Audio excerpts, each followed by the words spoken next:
Hello and welcome to this IELTS Master Band 7 Plus vocabulary lesson. This lesson is lesson 1 and it's on family. So, let's get started.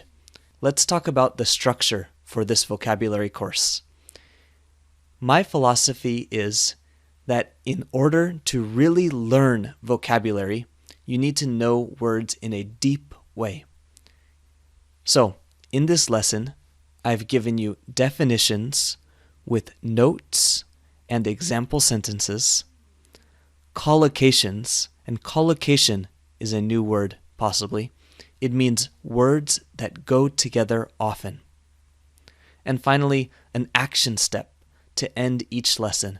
So each lesson in this vocabulary course will have words with definitions, notes, and example sentences, a collocation chart or picture for these words, and at the end of each lesson there will be an action step. So let's take a look at the words for this lesson. Now again, the theme is family. For this lesson, the words are sibling, relative, adolescence, nurture, and relationship. You might know some of these words already, but the chances are that you will learn some new combinations or collocations with these words, or maybe a new example sentence that uses the word in a way you didn't know or you hadn't thought of before. Let's look at word number 1, sibling. The definition is a brother or sister. This is quite simple, right? Sibling, as is noted, is often used instead of brother or sister in writing. It's also used that way in speech. Let's take a look at some example sentences.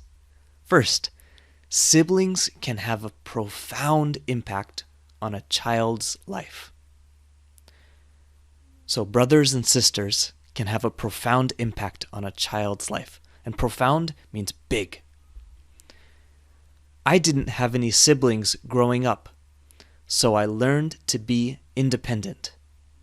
This might be a sentence you say during an IELTS speaking interview. And last, in China, one of the effects of the one-child policy was that many children grew up without a sibling. So we use siblings with an S in the first two sentences, but we can also use it, like in the last sentence, with a, meaning one sibling, one brother or one sister. Next, let's look at collocations. To get started easy, we chose a word like sibling that doesn't have a lot of collocations. What does collocation mean? Collocation means a word or words that go together often. Sibling rivalry is a common collocation. That means you'll see these two words together, sibling and rivalry. What does sibling rivalry mean?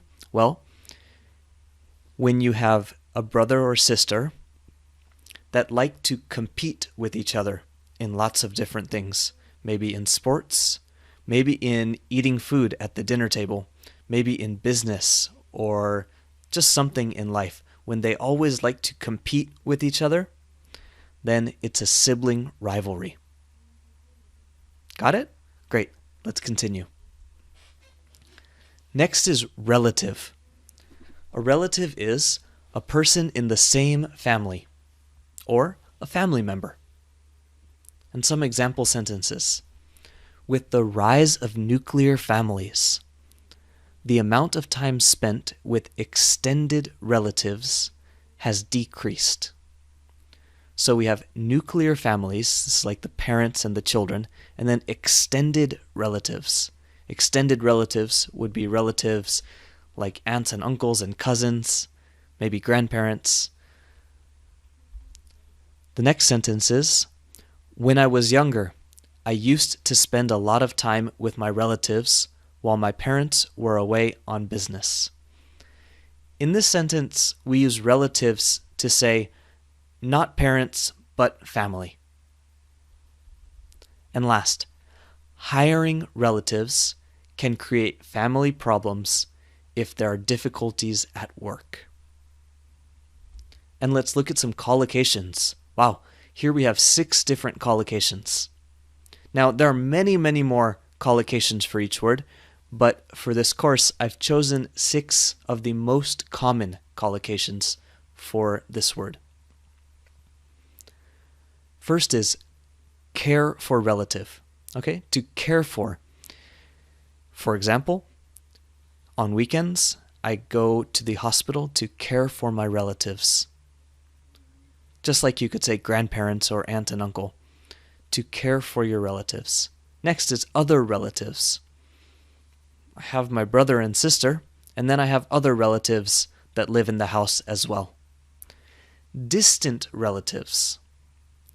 Distant relatives are your family members that are far away from you, not in terms of how far away in the country they are, but from you in your family. So, for example, my mother's cousin's son could be an example of a distant relative. On the other side, close relative. Now, close relative is someone that you have a close relationship with that's in your family. Elderly relative, someone who is older and your relative. And finally, visit relatives. Now, this is a common collocation. It's common to say, next year, I'm going to visit my relatives in Europe, or something like that. Number 3, adolescence. Adolescence. The definition of adolescence is the period between childhood and adulthood. And this means the teenage years. So if you look at the note, if we have adolescence with a T and an S, or adolescent without the S, it basically means teenager. So think 13 to about 19 years old could be adolescence. Let's say that one more time because it's a little bit difficult. Adolescence. And example sentences. Adolescence can be a difficult time both for the child and the parent. Very true. In regards to prison sentences, I believe that adolescents should be treated the same way as adults. And note, change CE at the end of the word to TS to describe people, not the period of time. So the first example sentence is the period of time, and the second example sentence is the person or the people. Collocations for adolescence. Well, we have early adolescence. Early adolescence is like 13, 14, 15 years old. During adolescence. And childhood and adolescence. Adolescence is a good comparison word for childhood. You have childhood, adolescence, adulthood. Next, nurture. The definition of nurture is to help someone or something develop and grow. And you can see the picture of the person nurturing the plant on the top right. Also, note the adjective form of nurture is nurturing. So let's look at some example sentences. First, nature versus nurture is a common topic among scientists. It discusses whether a person's life is mostly from his DNA, nature, or from life experiences and his environment, nurture. So this is an interesting sentence and an interesting topic. If you're interested in this, copy or type in nature versus nurture into Google or another search engine and take a look. Next sentence. Growing up in a healthy and nurturing environment can prepare children for future success. Here we're using nurture in its adjective form, nurturing, next to environment. Collocations. We have nurture by someone or nurture by something, and to nurture talent. So if a child is talented, perhaps a coach will nurture their talent and help them become better at what they're doing. And nurture by someone, for example, the child was nurtured by their coach for many years. Number 5, relationship. The definition of relationship is the way in which two people, groups, or countries behave towards each other or deal with each other. And it says two people, but really a relationship can be more than two people. And some example sentences. I have a good working relationship with my boss. Maintaining a strong relationship with your friends becomes more difficult later in life. The relationship between the police and local community has improved. Now, of course, you probably know relationship. The interesting thing about relationship is the collocations. First, we have relationship between. For example, a relationship between two people. Relationship with. For example, a relationship with your parents. A relationship with your family or with your boss. Next, establish a relationship. This means to make a relationship, to create a relationship. Next, a close relationship up on the top right. A close relationship. You have a good, a strong, a close relationship with a person. Next, a personal relationship. Personal relationship usually compares with work relationship. So if you develop a personal relationship with someone, then maybe you have a friendship with them.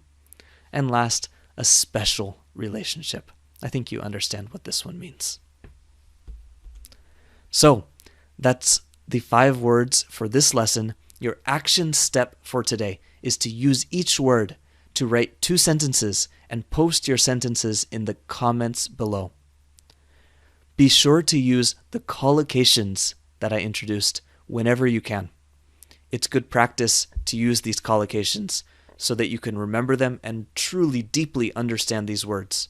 When it comes to your IELTS test, your speaking, or your writing, you'll choose the correct words to put together, and it will really help your score.